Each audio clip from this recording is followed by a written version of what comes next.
Donc je m'appelle Marie Pelletier, je suis enseignante à Bruxelles. Je donne cours dans une haute école pédagogique, c'est-à-dire que je forme des futurs enseignants. Je donne cours d'histoire, je suis historienne de formation. Et donc ça fait maintenant plus ou moins 5 à 6 ans que je travaille en fait sur trois choses qui sont tout à fait liées dans mon esprit.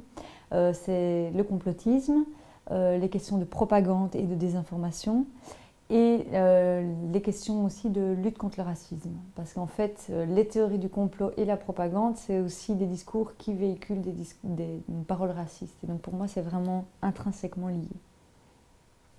Ok, alors le phénomène de désinformation, il a pris une ampleur assez considérable, notamment avec l'ancrage d'Internet, la présence des réseaux sociaux.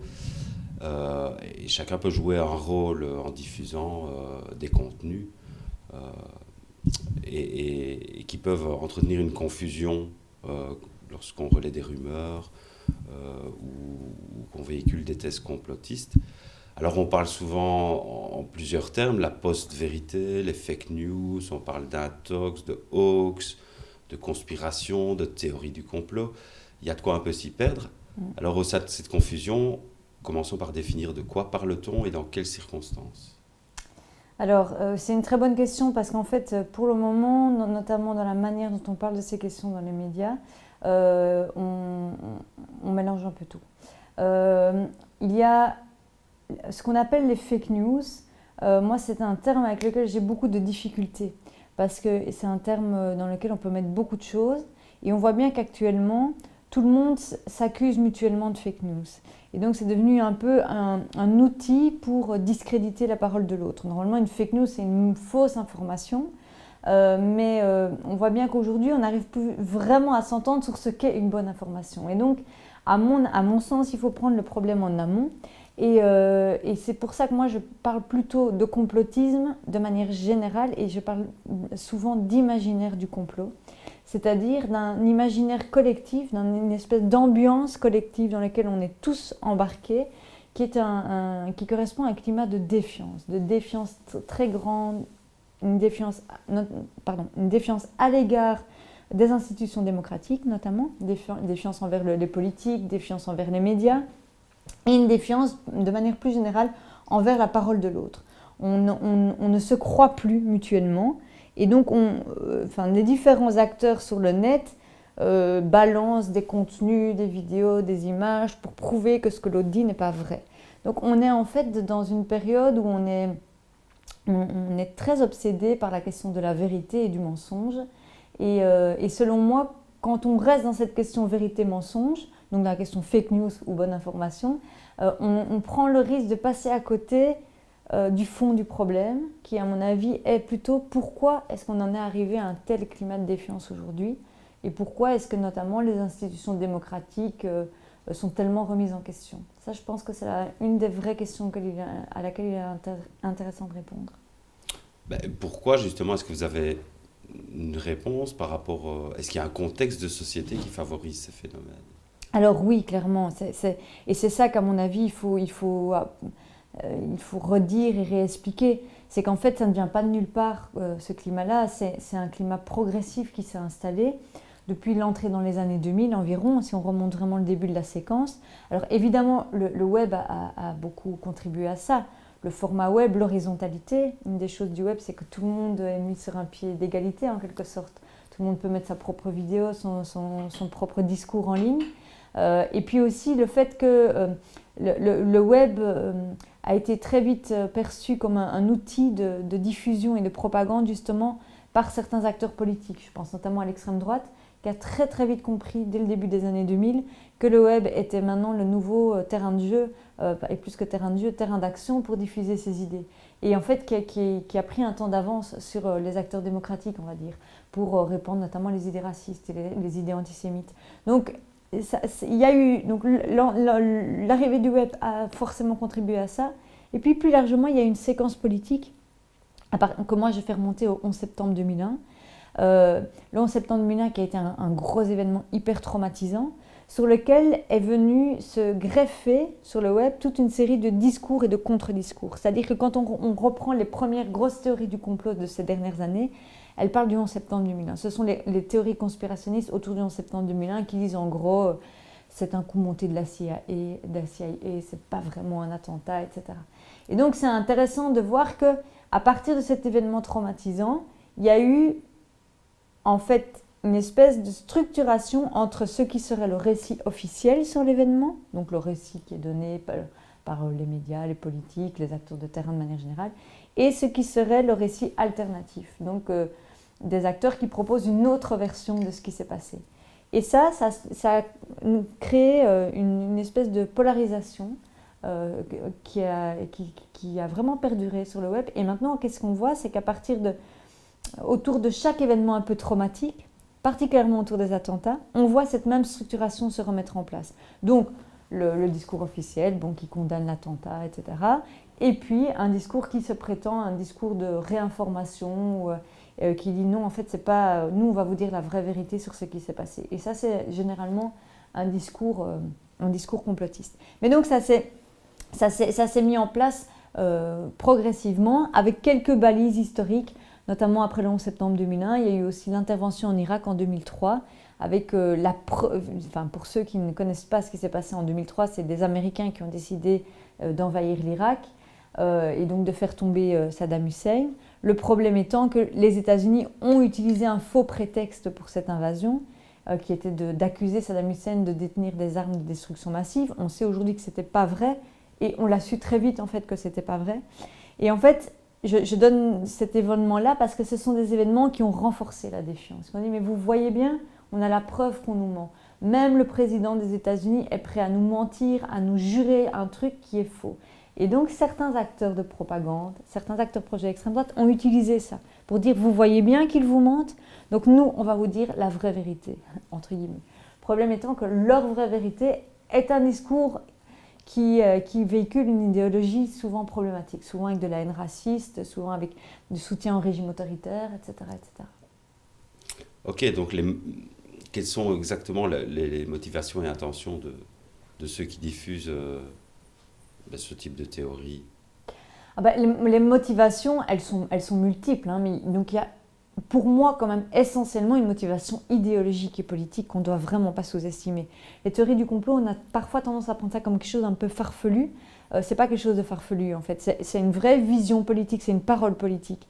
Et donc quand on remonte dans l'histoire du complotisme, c'est quand même intéressant de faire un peu d'histoire à ce niveau-là, on voit que c'est une rhétorique qui est utilisée quasiment de manière constante par des acteurs qui sont hostiles à l'émancipation, c'est-à-dire notamment hostiles aux élans révolutionnaires. Par exemple, au moment de la Révolution française, le complotisme était utilisé par les monarchistes, donc les gens qui défendaient le roi, pour discréditer les révolutionnaires.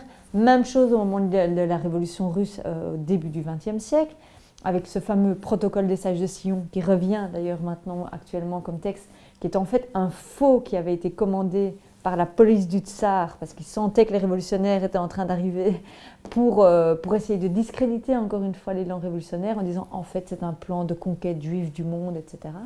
Bon, donc c'est bien pour dire que le fond idéologique et le côté arme politique, c'est une des grandes motivations de ceux que j'appelle des idéologues du complot, donc ceux qui fabriquent, on va dire, les théories du complot. Après, il y a d'autres motivations beaucoup plus pragmatiques. Ça rapporte de l'argent, comme toute activité. Quand, par exemple, quelqu'un comme Alain Soral, pour prendre un exemple vraiment assez caricatural et que les gens connaissent, et clairement, il a compris aussi que c'était un business. Son site, c'est aussi...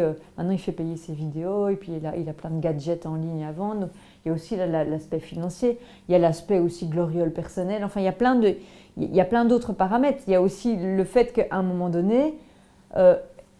un citoyen lambda qui est pris dans cette croyance complotiste va peut-être lui-même se mettre à inventer des contenus complotistes. Donc, les facteurs sont évidemment multiples et complexes, mais je pense que quand même la grosse motivation, c'est une motivation politique et idéologique. C'est-à-dire que on pourrait dire c'est un agenda politique. D'ailleurs, et je le rappelle quand même régulièrement parce que ça me semble important, La meilleure illustration de ça, c'est l'élection de Trump, pour moi. Parce que Trump, il s'est fait élire grâce au discours complotiste. C'est-à-dire que ceux qui ont soutenu sa candidature, ce sont notamment toutes les grandes figures conspirationnistes aux USA, notamment quelqu'un qui s'appelle Alex Jones, qui est quelqu'un qui est vraiment un conspirationniste du très très haut niveau et qui a des millions de followers sur les réseaux sociaux, enfin des millions, j'en sais rien, des centaines de milliers certainement, et qui a contribué nettement à mettre Trump au pouvoir. On sait bien que Trump, idéologiquement, c'est quoi? C'est quelque chose qui est très proche de l'extrême droite, même si il y a des spécificités américaines, mais c'est la haine raciste, le repli nationaliste, etc. etc. Donc, pour moi, Trump, c'est un petit peu la meilleure preuve, entre guillemets, qu'au final, ça sert des intérêts politiques très définis. Ok, donc vous expliquez bien que ce n'est pas de l'apanage de quelques farfelus, qu'il y a vraiment un agenda politique là derrière. Vous parliez du radicalisme, de montée de l'extrême droite. On est un peu dans ce contexte-là pour le moment. Et comment faites-vous le lien entre la tourmente du monde de l'information et la montée des populismes ou des populismes d'extrême droite? Le lien entre, pour être sûre de bien comprendre votre question, le lien entre donc, la montée des populismes et de l'extrême droite. C'est ça, et les théories du complot. En fait, le complotisme, c'est un petit peu, comment je pourrais dire ça? C'est un petit peu un vecteur de diffusion, en fait, des discours, à la fois des discours radicaux et des discours populistes, on pourrait dire. C'est-à-dire que, en fait, si on remonte dans le temps, je faisais tout à l'heure une petite référence à l'histoire, le complotisme est très intrinsèquement lié, par exemple, à l'histoire de l'antisémitisme. C'est-à-dire que très généralement, en fait, le fond, le but de la théorie du complot, c'est de dire qu'en fait, ce sont les juifs qui sont responsables de ce qui nous arrive. On le voit maintenant, même si on ne dit pas toujours juif, on va plutôt dire sioniste à la place de juif, mais le mécanisme est tout à fait le même. Et donc, pour moi, le lien, il est là. C'est qu'on assiste actuellement, alors je ne vais pas faire la comparaison point Godwin avec les années 30, mais on assiste en tout cas au recyclage de vieilles recettes antisémites, de vieilles recettes racistes aussi, parce que l'antisémitisme, c'est une espèce de modèle de racisme qui s'applique à toutes les communautés, en fait. Aussi de vieilles haines à l'égard de la démocratie et de tentation, une vraie... on la voit aujourd'hui, je trouve, elle est très palpable, de tentation pour les figures autoritaires. La fascination, par exemple, que peut susciter quelqu'un comme Vladimir Poutine, je trouve que c'est quelque chose qui doit beaucoup interroger nos démocraties. Comment ça se fait qu'il peut autant fasciner? Et pour moi, c'est directement en lien avec les théories du complot, parce que, par exemple, pour prendre le cas de Poutine, ça fait des années qu'il utilise à travers ses médias sur le web le type de discours complotiste pour accuser l'Occident et les Juifs, un multipande de tout, et les musulmans aussi d'ailleurs, d'être responsables de tous les problèmes et se présenter comme le sauveur. Donc c'est comme si le complotisme était un peu une arme politique, j'y reviens, pour notamment pour des groupes d'extrême droite ici en Europe. Et je reviens toujours sur ce lien entre groupes d'extrême droite et régime autoritaire, parce que je pense que c'est très important à comprendre. C'est qu'il y a toute une série de régimes autoritaires à travers le monde, pas seulement Poutine d'ailleurs, qui en fait ont une longue histoire de collaboration avec l'extrême droite, bien en amont du web, et qui aujourd'hui justement collaborent très très bien avec l'extrême droite européenne pour répandre ce que j'appelle le récit alternatif, c'est-à-dire que ce que je vous expliquais tout à l'heure, soi-disant l'autre version des événements. Et donc pour moi, c'est vraiment, on ne peut pas dissocier le complotisme et cette montée des haines et des populismes. Alors la question par contre du radicalisme de djihadistes islamistes, c'est un petit peu différent. C'est-à-dire qu'il y a quelque chose de similaire dans le sens que c'est un même imaginaire de la rupture, c'est un même rejet de la démocratie, de la société, de la pluralité. Donc là il y a quelque chose qui est similaire. Par contre, ce qu'on oublie trop souvent, et c'est là qu'on ne peut pas les mélanger, c'est qu'une personne radicalisée, par définition, elle ne peut pas être complotiste sur les attentats, par exemple. Parce que si on dit que ce n'est pas Al-Qaïda, par exemple, qui a fait le 11 septembre 2001, ce n'est pas très valorisant pour Al-Qaïda. C'est-à-dire que le complotisme, ce n'est pas quelque chose qui sert vraiment les intérêts des groupes djihadistes. Alors, je pense qu'ils peuvent parfois utiliser les théories du complot pour séduire des jeunes. Mais dans le fond du fond, ce ne sont pas des acteurs qui adhèrent au complotisme. D'ailleurs, c'est très intéressant, c'est un petit peu presque rigolo, mais j'avais suivi à un moment donné les publications de Daesh, qui avait Dabiq, qui était une espèce de mensuel qui publiait en ligne, en anglais et en arabe. Et il faisait des articles contre les théories du complot. Okay. Parce qu'il disait, les théories du complot, en fait, ça nous dépossède de nos actes. Si nous, on mène une opération comme ils ont mené le 13 novembre 2015 à Paris, qui, dans leur tête à eux, qui a une grande victoire, et qu'on leur dit non, mais en fait, c'est pas vous, c'est Israël qui l'a fait, ben, franchement, ils ont les boules, quoi. Et donc, je trouve que c'est intéressant à préciser parce que ça veut dire qu'on ne peut pas dire que radicalisme et complotisme, c'est la même chose. Mais encore une fois, il y a des liens dans le même rejet de la démocratie, dans la même défiance à l'égard des institutions, ça c'est sûr. Ok.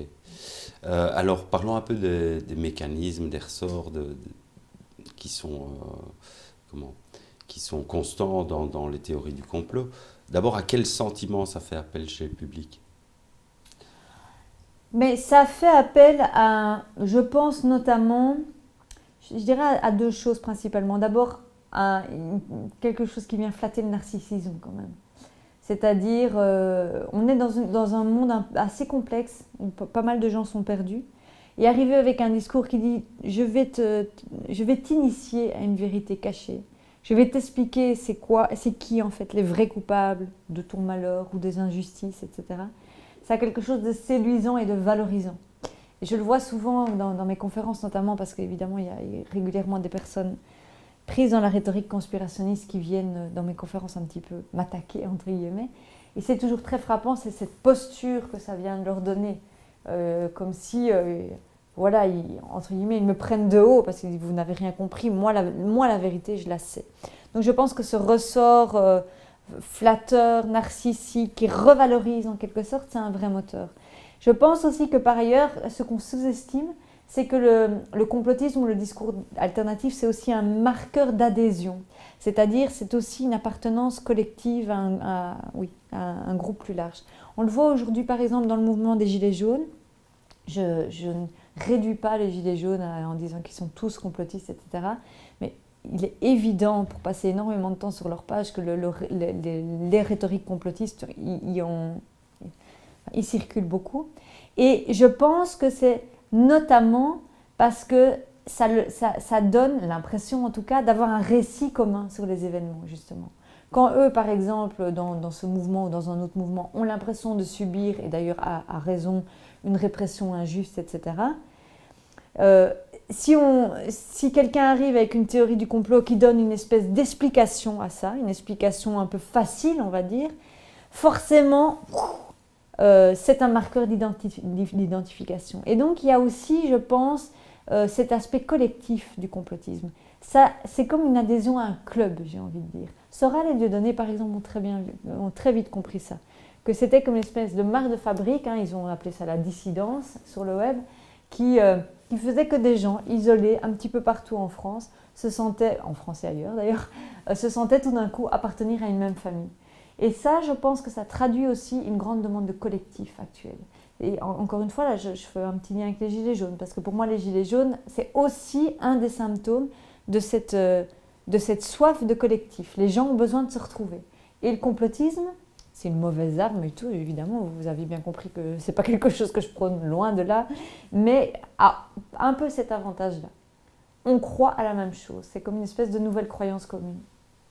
Est-ce qu'il y a une mécanique particulière qui serait constante par rapport à plusieurs théories, vraiment dans la mécanique qui aboutit finalement à la diffusion? Alors oui, il y a une mécanique, en tout cas il y a une logique qui est toujours la même.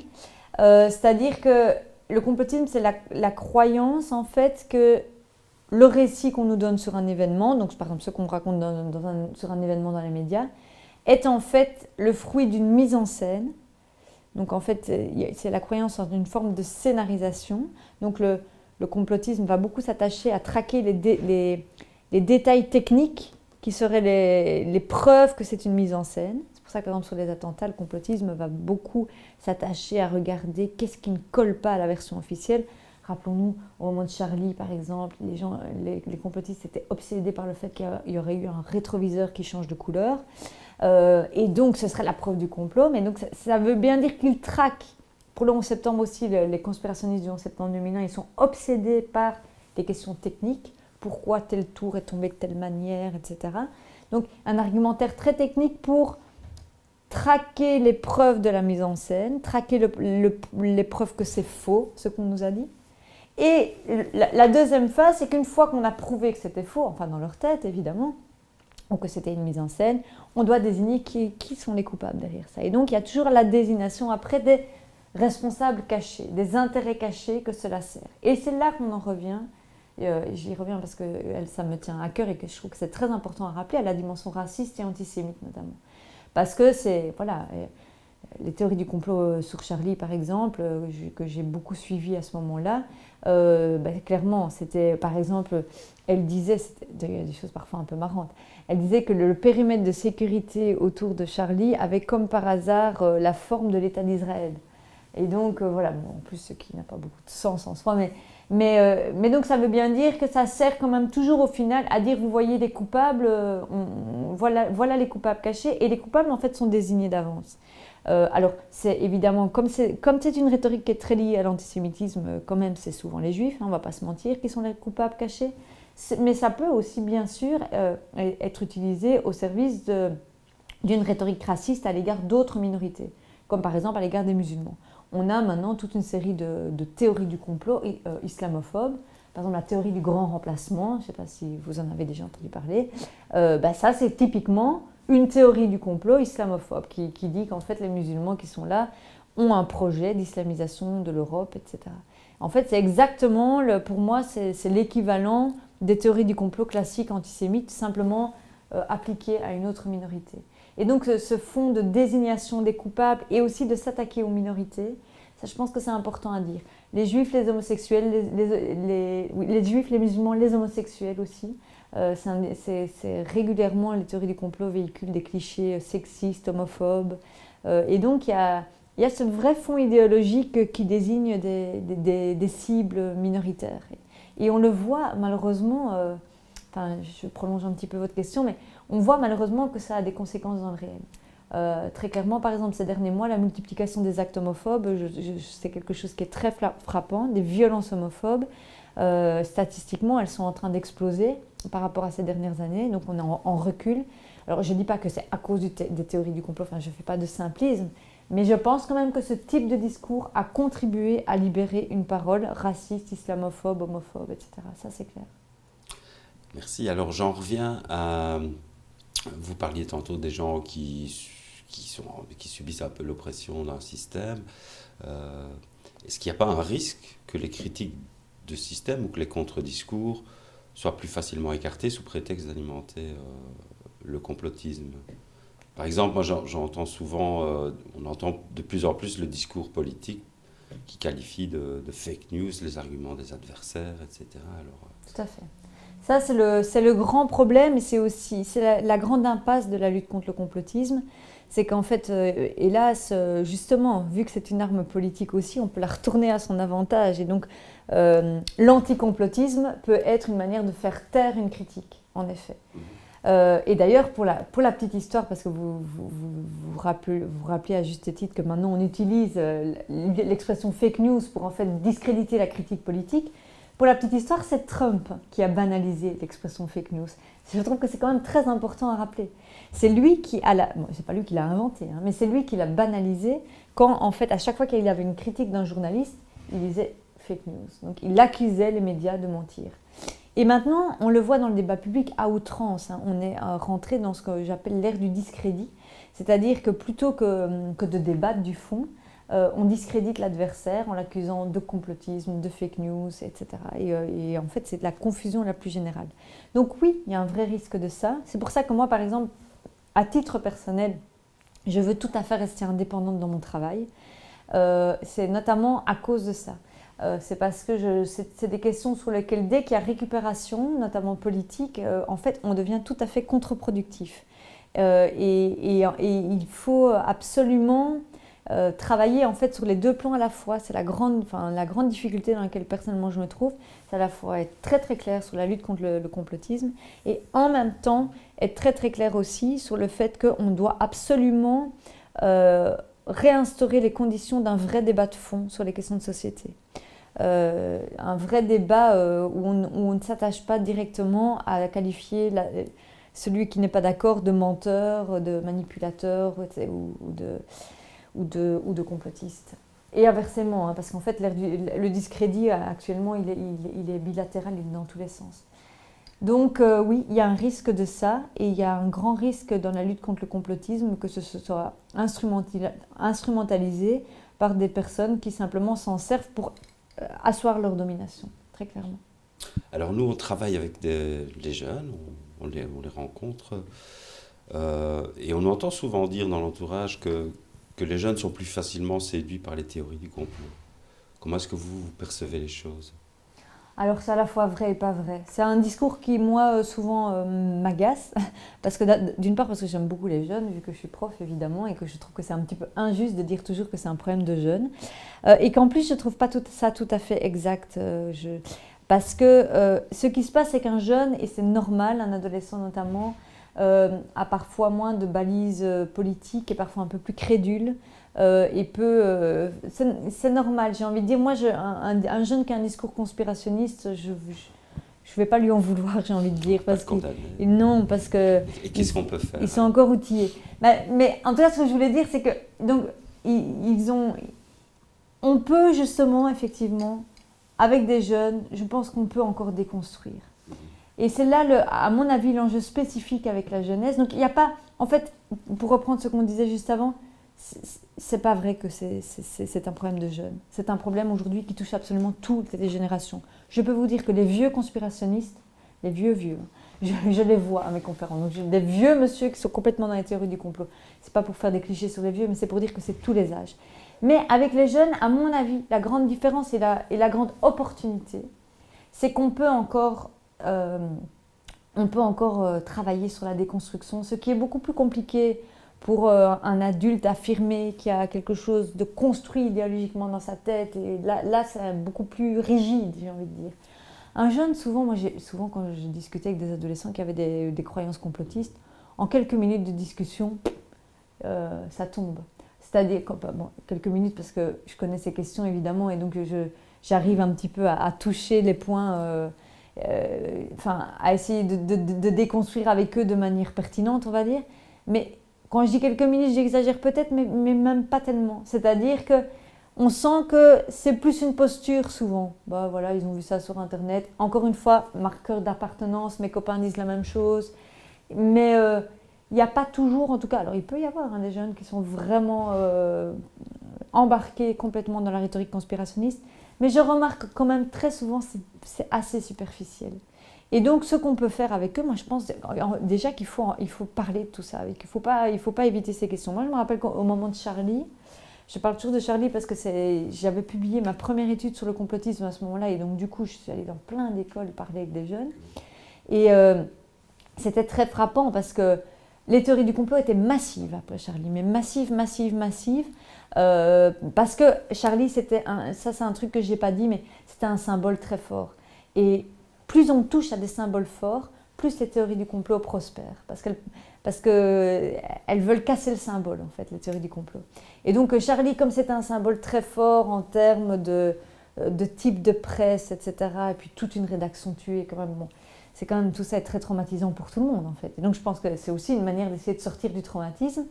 Et donc dans les écoles, on me racontait des histoires, mais alors justement, on me sortait régulièrement l'histoire du rétroviseur. Il y avait aussi donc un policier qui avait été tué devant Charlie. On disait que sur les images, on voyait qu'il n'y avait pas de sang qui avait coulé, etc. Enfin, toujours cette espèce d'argumentaire technique. Et puis, ce que j'essayais de faire avec les jeunes, c'était d'aller jusqu'au bout de leur raisonnement, quoi. Par exemple, je me rappelle très bien que avec des jeunes de Molenbeek, par exemple, essentiellement d'origine marocaine, je le dis, vous allez voir pourquoi je le précise, qui me parlait de ce jeune, de ce policier qui avait été tué, qu'en fait il ne serait pas vraiment mort parce qu'il n'y avait pas de sang. Il se fait que, par hasard, ce policier était d'origine marocaine aussi, je pense, ou algérienne, il s'appelait Ahmed. Et donc, je me rappelle très bien qu'à un moment donné, j'aurais dit non, mais réfléchissez 2 minutes. Vous avez vu, on a vu les funérailles à la mosquée de ce policier. On a vu sa famille pleurer devant les caméras et tout. J'ai dit, mais alors c'est quoi votre hypothèse? Tous ces gens sont dans le complot? L'imam, il est dans le complot aussi? La maman qui pleure dans la caméra, elle est dans le complot? Ils savent tous qu'il n'est pas mort et ils font semblant qu'il est mort. Et là, forcément, en plus, comme il y a l'identification, j'ai envie de dire, culturelle et religieuse, en fait, ils disaient, ah oui, en fait, c'est vrai, on n'avait pas pensé à ça. Et donc, parfois, c'est des choses toutes simples. Et j'ai pas de recette magique, hein.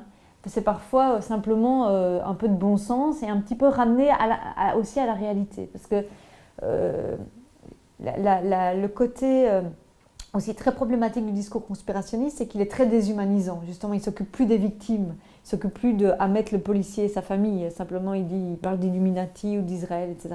Donc, de ramener à ça, de ramener aux réalités des gens, je pense que ça, en tout cas avec les jeunes, c'est quelque chose qui peut vraiment bien fonctionner. Et puis alors leur expliquer aussi, comme je suis en train de le faire, leur expliquer pourquoi c'est problématique comme discours.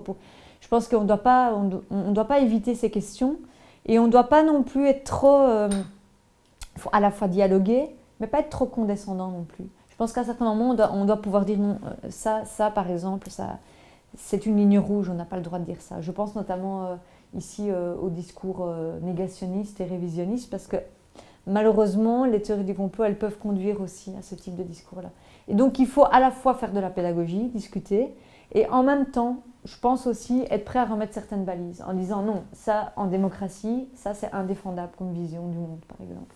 Et je pense que c'est vraiment cette double, c'est la tension sur ces questions. C'est à la fois parler, dialoguer, expliquer, et en même temps, pouvoir remettre un cadre, et pouvoir dire non, ça, c'est pas négociable.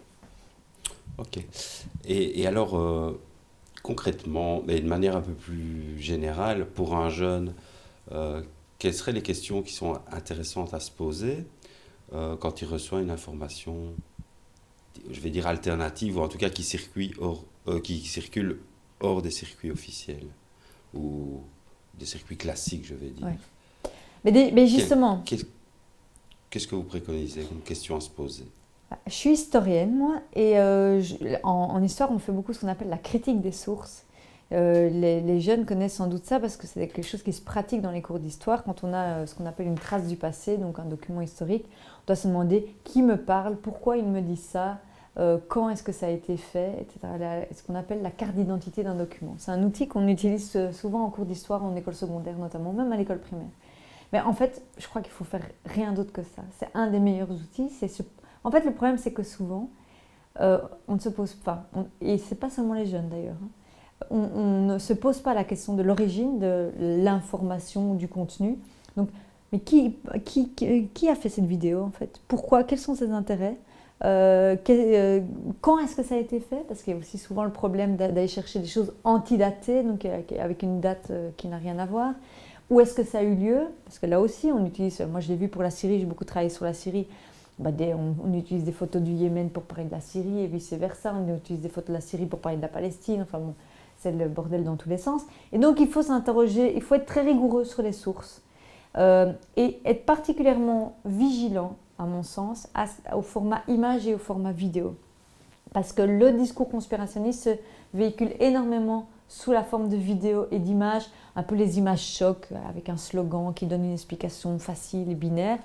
Ça, quand on voit ça, c'est souvent séduisant parce que justement on dit ah ça y est, ça je vois cette vidéo, j'ai compris ce qui se passe, ou je vois cette image, je comprends.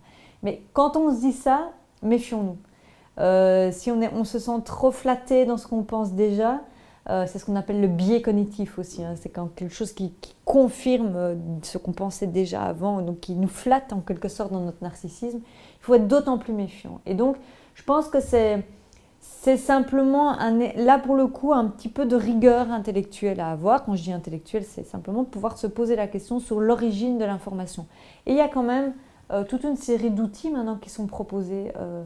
Il y a quand même des médias qui ont fait un bon travail sur ces questions-là, dans ce qu'on appelle aussi le fact-checking. donc qui offre maintenant des outils pour vérifier si une information qui circule est juste ou pas juste. Il y a Libération en France, il y a un service qui s'appelle Libé des Infox ou un truc comme ça.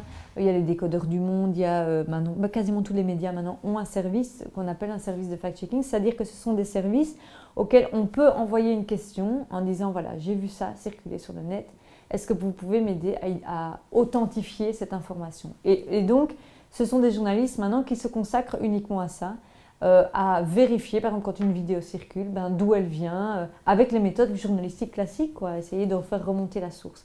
Donc, alors ça, le problème, c'est qu'évidemment, quand on envoie, moi j'ai déjà fait envoyer mes questions, ils ne peuvent pas répondre à toutes les questions, parce qu'ils en reçoivent trop. Donc, on n'a pas toujours la chance qu'ils répondent à nos questions. Mais même sans avoir cette aide journalistique, qui peut être quand même précieuse, et c'est bon à savoir qu'elle existe, je pense que se poser nous-mêmes la question, faire nous-mêmes quelques petites recherches, ne fût-ce que via Google, etc., sur, par exemple, si on a un nom de page, qui est derrière ce nom de page, etc., on peut le faire. Et donc je pense que, et ça c'est aussi un travail des associations de terrain, à mon avis, qui peut être fait. C'est de voir comment est-ce qu'on peut simplement vérifier une information sur le net. Vous savez, moi j'ai vu pour la Syrie qu'il y a parfois des petits blogueurs sans moyens faisaient un meilleur fact-checking sur la Syrie que les journalistes qui étaient débordés et qui n'avaient pas le temps. Tout simplement parce qu'ils étaient complètement passionnés et qu'ils se donnaient les moyens et la rigueur de recouper les informations, de comparer, d'essayer d'appeler quelques activistes sur place pour voir ce qu'il en était et de recouper les infos. Donc ça c'est ce qui est formidable avec le net, c'est l'aspect positif. C'est qu'en fait, à la fois ça diffuse toutes ces fausses informations et ces théories du complot, et à la fois un citoyen motivé peut lui-même, je pense, s'il s'en donne les moyens, faire son propre fact-checking et même proposer des outils en ce sens. Je vous donne un petit exemple, il y a une plateforme, vous pouvez aller voir sur internet, bon c'est en anglais malheureusement, mais qui s'appelle Bellingcat, qui est une grande plateforme de fact-checking en Grande-Bretagne, complètement citoyenne. Donc à la base que des bénévoles. Maintenant, je pense qu'ils sont quand même quelques-uns à s'être professionnalisés.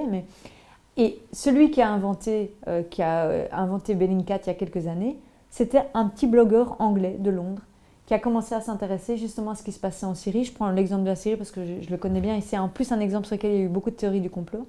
Et notamment les fameuses attaques chimiques en Syrie en 2013, où justement il y avait beaucoup de récits et de contre-récits qui circulaient. Donc on savait plus très bien où était la vérité. Et lui, depuis Londres, a dit je vais rassembler les preuves avec les images satellites qu'on peut avoir sur le net, en prenant évidemment des contacts avec des gens sur place, etc. Et il a fait, alors évidemment, il a fait un pari, parce qu'il a abandonné son job pour lancer ce truc bénévolement par conviction. Mais maintenant, il gère une plateforme de je ne sais pas combien de blogueurs qui font la même chose pour plein de sujets. Et qui ne sont pas des professionnels à la base. Et donc ça, je trouve que c'est le côté enthousiasmant de ce qu'on peut faire à un niveau citoyen et grâce au web.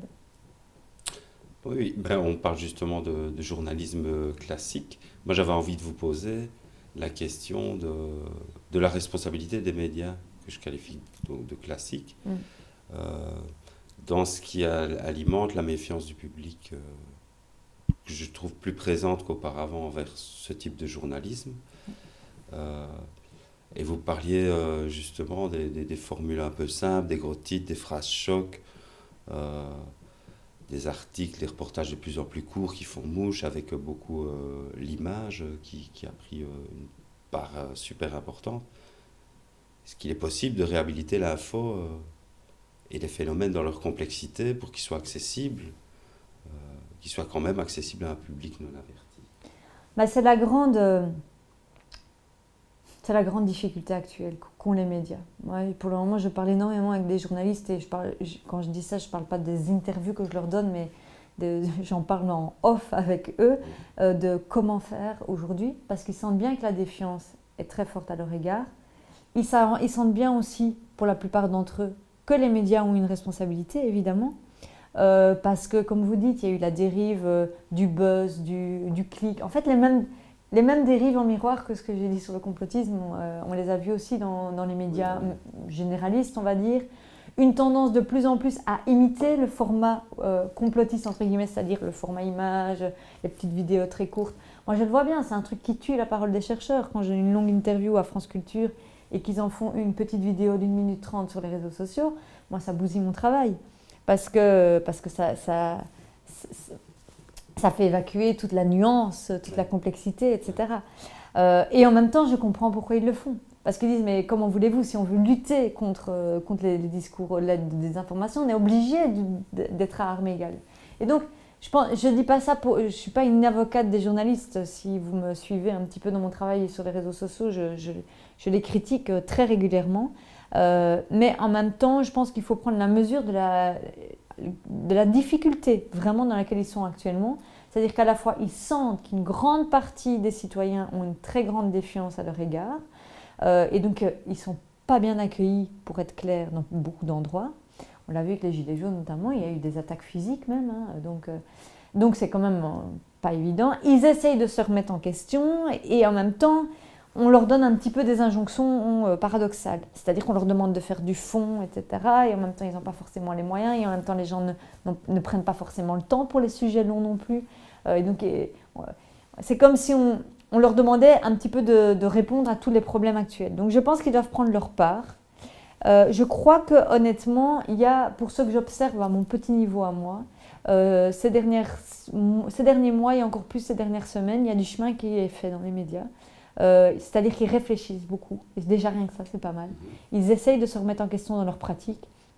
Moi, par exemple, je suis devenue quelqu'un de très exigeante quand je donne une interview sur je veux relire, je veux choisir le titre, etc. Parce que c'est tout ça, c'est toutes ces pratiques-là. En fait, c'est toute une série de petites pratiques qui ont créé un climat de polarisation. La grande interview que tu donnes, et puis en fait, ils prennent juste comme titre une phrase isolée qui, hors de son contexte, est super clivante, et donc qui crée un climat de confrontation. Là, je prends des exemples que moi je connais parce que je les ai vécus, mais ça, c'est tout le temps, à tous les niveaux. Et je pense que là, ils sont en train de se remettre en question, mais sachant qu'une des grandes difficultés qu'ils ont, c'est la contrainte financière. Je pense qu'il ne faut vraiment pas l'évacuer. Il y a par exemple, je viens d'apprendre, et j'en suis vraiment profondément attristée, que, je ne sais pas si vous connaissez, le média Explicit, qui était un petit média jeune. En fait, il y a eu toute la grève des journalistes de iTélé. Je ne sais pas si vous vous rappelez, il y a 1 an ou 2, il y a eu toute l'affaire autour de Morandini, etc. Et toute une crise sociale à iTélé, avec toute une partie des journalistes qui ont décidé de démissionner, parce qu'ils trouvaient scandaleux la manière dont la direction, je crois que c'était Vincent Bolloré, procédait, et traitait les journalistes, traitait l'information, etc. Et ils ont fondé leur propre média qui s'appelait Explicit. Vous pouvez encore aller le voir, il est encore en ligne. Qui est un média qui, à mon avis, justement, essayait de vraiment prendre en compte justement les nouveaux enjeux actuels. Ils faisaient beaucoup de sujets de fond. Par exemple, moi, j'ai donné une interview avec eux pour parler vraiment du fond, comme je le fais avec vous. En même temps, parallèlement, ils essayaient quand même de faire du format vidéo, etc., parce qu'ils savent que les gens sont en demande de ça. Ils essayaient aussi de découvrir des réalités très différentes, parce que souvent aussi, on a l'impression que les médias ne parlent sont obsédés tout le temps par les mêmes sujets. Et donc, c'était un super projet. C'était une vingtaine ou une trentaine de jeunes journalistes français qui ont lancé ça il y a 1 an. Et pourquoi j'en reviens à la question financière? Ils viennent d'annoncer le dépôt de bilan, faute de moyens. Et donc, il y a cette contrainte-là aussi. Je pense qu'il ne faut pas la minimiser. Par exemple, on reproche à certains médias leurs grands actionnaires, etc. Ok, mais s'il n'y a pas de grands actionnaires et qu'on essaye de faire un chouette truc indépendant, ben voilà, ça peut très vite se casser la figure si le public ne suit pas. Et moi, pareil, quand j'ai appris ça, j'ai eu une espèce d'élan de culpabilité en me disant, mais purée, on doit soutenir ces médias-là, on aurait dû tous s'abonner à Explicit. C'est quelques euros par mois. Il y a une responsabilité du public. Ah, mais clairement. Et notamment le public, il y a quelque chose de très paradoxal justement sur le rapport à l'argent. C'est qu'on demande de plus en plus aux médias et on est prêt de moins en moins à payer. Le nombre de gens qui ne trouvent pas normal de payer un article en ligne. C'est tout à fait normal de payer un article en ligne si c'est un article de qualité. Le journalisme, c'est un travail comme n'importe quel autre travail. Et si on veut de l'information de qualité, il faut être prêt à la payer. Ça, d'ailleurs, c'est un truc, ça fait des années que je le dis, parce que c'est quelque chose que le web, malheureusement, a une espèce de vision tronquée, que tout ce qui est sur le web doit être gratuit. Mais alors, à la fois, on n'achète plus de journaux papier et on veut le contenu gratuit. Et donc, je pense que là, on ne peut pas avoir le beurre et l'argent du beurre, quoi. on peut et on a le droit d'être exigeant envers les journalistes, mais alors on doit être prêt aussi à les soutenir, notamment à s'abonner. Quand je dis s'abonner, ça ne veut pas dire s'abonner à tous les journaux qui existent, c'est impossible. Mais par exemple, je le dis souvent aux jeunes qui me posent la question, je leur dis, mais choisissez un bon journal, vous choisissez celui que vous avez envie, alors, selon le domaine qui vous intéresse ou selon... Non, moi, par exemple, je suis abonnée au Monde parce que je trouve qu'en termes d'actualité généraliste, c'est un des meilleurs journaux papier. Enfin, c'est mon avis à moi, ça peut se discuter. Et donc, franchement, je ne gagne pas beaucoup d'argent, je ne peux pas m'abonner aux autres journaux. Mais voilà, je suis abonnée au Monde et je pense qu'on peut faire ça. Si chacun prenait cette décision de s'abonner à un média, et que ce soit un tout petit média ou un gros, hein, peu importe, mais c'est une manière de, justement, de ne pas être tout le temps dans cette espèce de posture vindicative par rapport à la presse, sans mettre un petit peu sa contribution, quoi. Donc ça, c'est une petite piste très concrète que je trouve, on va dire, constructive, quoi. Et comme ça, une fois qu'on paye son abonnement, moi, je trouve qu'on est légitime à critiquer, quoi, parce qu'on donne de l'argent, donc on est plus légitime dans sa critique. Enfin, ça, c'est mon avis. Et puis on peut toujours changer, c'est Et pas en plus, défini. tout à fait. Si on n'est pas satisfait, on peut changer. Et en plus, ça, ils le savent quand même, les médias, généralement, c'est des abonnements qu'on peut résilier absolument quand on veut, quoi. Donc on peut changer. Allez, une dernière question, beaucoup plus... question à 1000 balles. Qu'est-ce que je voulais... Oui, qu'est-ce qui fait que l'être humain a toujours cru... En Dieu. Comment dire? Qu'est-ce que je voulais... Comment je voulais la poser? Je recommence. Oui, qu'est-ce qui fait que l'être humain a toujours cru à des histoires qui dépassent l'exposé des faits objectifs? Parce que le réel, il n'est pas facile. C'est tout. Et que il y a la réalité, le quotidien, ben c'est aride, quoi. Et donc, pendant très longtemps, la religion, notamment, c'est pour ça que je rigolais en disant Dieu, parce que je pense que la religion a eu cette fonction sociale-là aussi pendant longtemps, c'est de donner un sens caché finalement à ce qui nous arrivait et une structure, j'ai envie de dire, c'est une grille de lecture. Et pourquoi est-ce qu'on a besoin de ça? Parce que c'est rassurant, parce que sinon cette vie elle est angoissante, elle est triste, elle est compliquée. Surtout aujourd'hui, enfin, en fait je dis surtout aujourd'hui, mais non, au Moyen-Âge, ça devait vraiment pas être plus rigolo, je pense. En tout cas, quand on n'est pas dans une condition socio-économique favorisée, et même quand on est riche d'ailleurs, bah, la vie, c'est pas quelque chose de facile, quoi. C'est très simple ce que je dis, mais je pense qu'il y a vraiment de ça, et qu'en fait on a besoin de sens, et on a besoin de grilles de lecture pour s'y retrouver, de cases. De savoir plus ou moins qui sont les gentils, qui sont les méchants et tout ça. C'est quelque chose qui nous structure et donc qui nous rassure. Et je pense que c'est pas pour rien aussi que le complotisme fait un tel retour actuellement. C'est que on a quand même un déclin religieux assez massif, en ce compris l'islam, hein, parce qu'on a beaucoup parlé d'islam ces dernières années, mais en fait les communautés musulmanes ici, elles quittent aussi progressivement la pratique religieuse. Enfin, on est dans un processus où on quitte le religieux quand même assez globalement, en tout cas dans nos pays ici, en Europe. Et puis aussi les grandes idéologies du XXe siècle, elles se sont toutes cassées la gueule, quoi. Donc voilà, il y a eu évidemment le fascisme, tout ce qu'il a produit d'abominable, le communisme qui n'a pas eu des résultats franchement réjouissants non plus. Et donc il y a aussi toute une grande désillusion, c'est-à-dire que tous les grands projets de société qu'on nous avait proposés, là je reprends un peu plus le temps long, on a l'impression qu'il n'y a rien qui a marché, quoi. Et donc, c'est de l'inconscient, évidemment. Ici, je parle plutôt en termes d'inconscient collectif.